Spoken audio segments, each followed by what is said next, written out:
What's going on, guys? Big Bad Wolf here, and today I'm going to answer a question that a lot of people have, including myself, and that question is insuring your kit in Escape from Tarkov worth it? So stick around, we're going to answer that.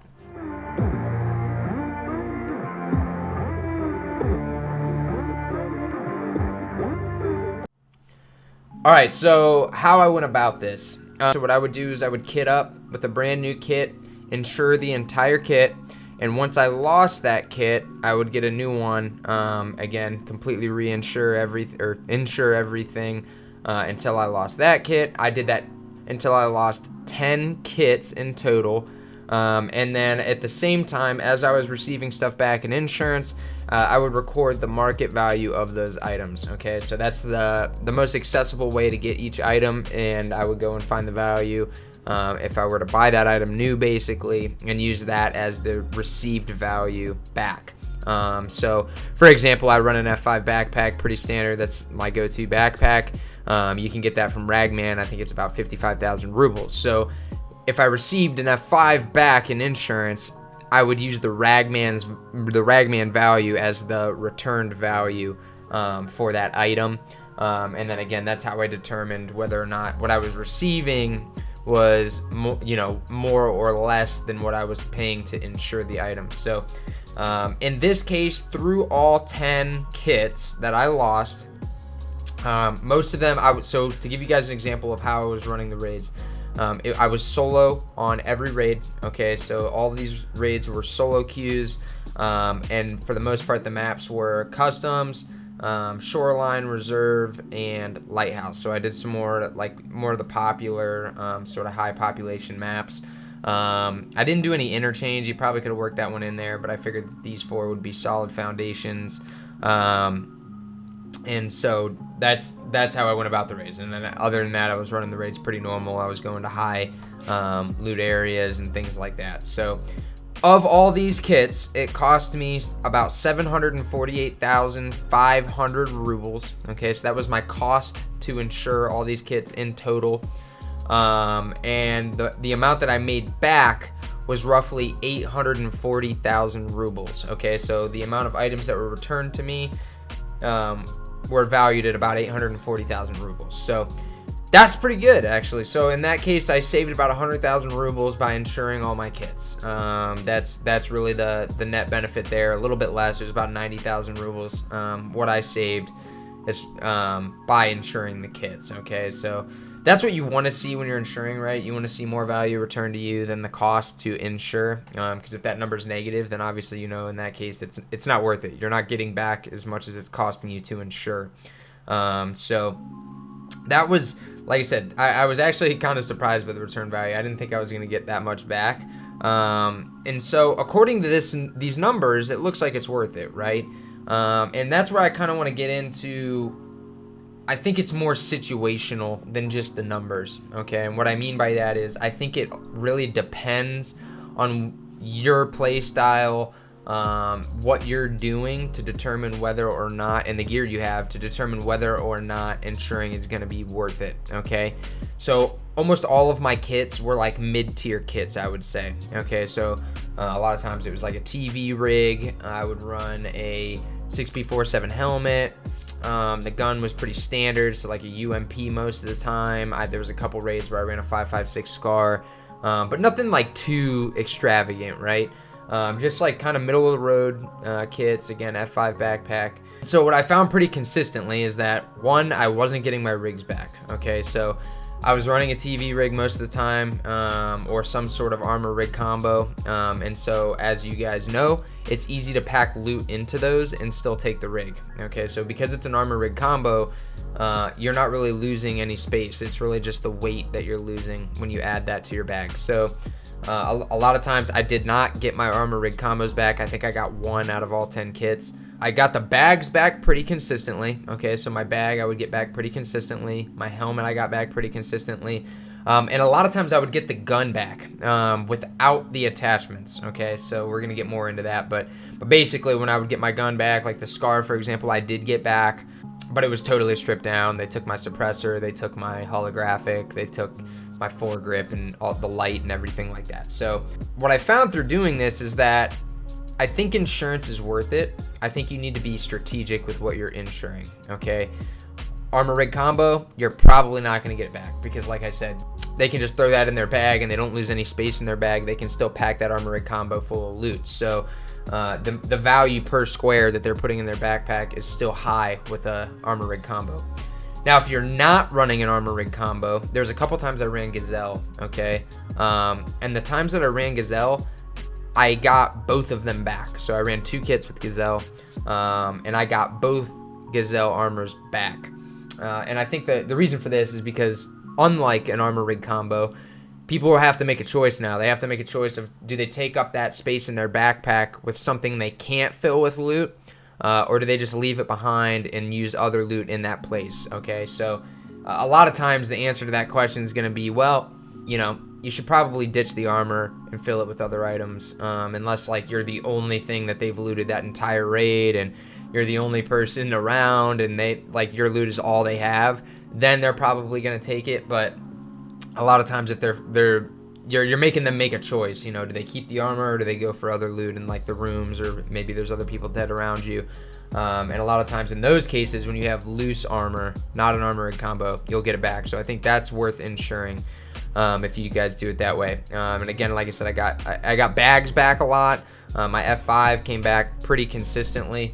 And for those of you who don't know, like, if you're running a tri-zip, I definitely think it's worth it because you can't stack tri-zips. So you can't put a tri-zip in a tri-zip. So if you got someone who's running a tri-zip and you have one as well, they can't take your bag, or they have to swap bags. So a lot of times I think insuring your bag is going to be worth it. I think insuring the gun itself is going to be worth it. A lot of times you're going to find that you'll get it back stripped down, you know, if you insure everything on it. Now, whether it's worth your time to go in and click the gun itself and not the items or the attachments is totally up to you guys to decide. But like I said, what I found a lot is that most of the time I got the gun back, but I did not get the attachments back.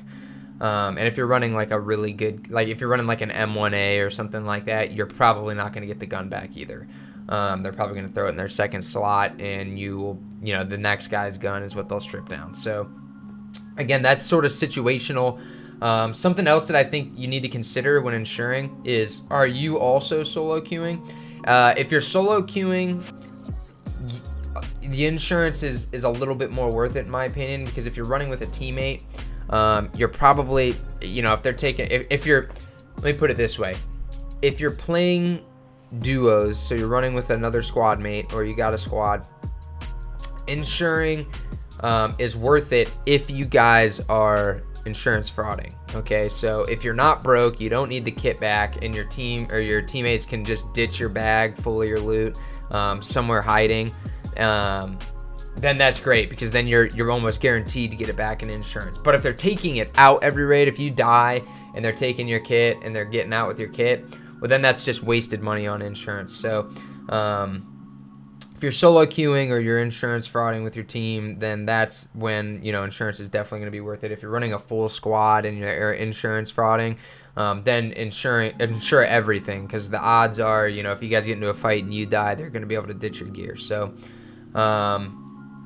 another thing is what your objectives are in the raid. I found this to be crucial to the value that insurance gives you back. So if you're going to kill rogues, for example, they're a pain in the ass to kill, right? Like, rogues are cracked out.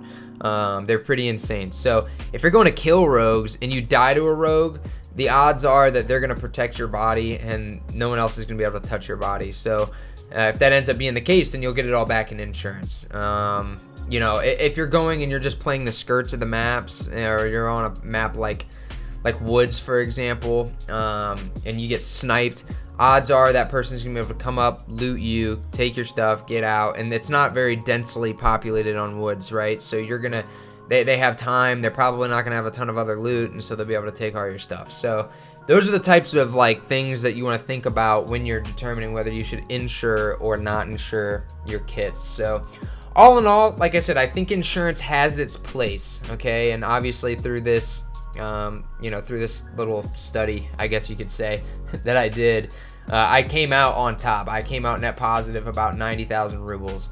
Now, that's only 90,000 rubles. So I spent a lot of money and risked a lot of money to get that 90,000 rubles back. So is it worth it? It's up to you. Again, I think it's up to you, and it's up to your play style.